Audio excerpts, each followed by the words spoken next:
দর্শক, আজকে আমরা এক অসহায় মেয়ের গল্প তুলে ধরব, যার নাম হচ্ছে সুমি। সুমির বিয়ে শাদী হয়নি। সুমি বিয়ের জন্য ইউটিউবে এসেছেন, কারণ সুমির বাবা নেই, সুমির মা আছে।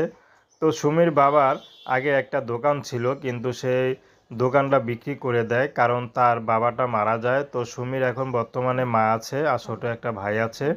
তো সুমি এখন ইউটিউবে এসেছে বিয়ে শাদির জন্য। তো সুমির যে ছবি দেখতে পাচ্ছেন বা যে শাড়ি পরা দেখতে পাচ্ছেন, এটা তার খালাতো বোনের শাড়ি। তো সুমি ধার করে নিয়ে এক অনুষ্ঠানে গিয়েছিল, তখন সেই ছবিটা তোলা। তো সুমি এখন চাচ্ছে ভালো একটা জীবনসঙ্গী, যে তাকে শুধু একটু ভালোবাসা দিবে, কিন্তু সুমিকে কখনো কষ্ট দিবে না, এবং সুমির পরিবার থেকে যৌতুক চাইবে না। কারণ সুমির মা এখান থেকে ওখান থেকে ধার করে তারপরে সংসার চালায়। তার মধ্যে সুমির আত্মীয় আছে, টুকটাক যা দেয় তাতেই চলে।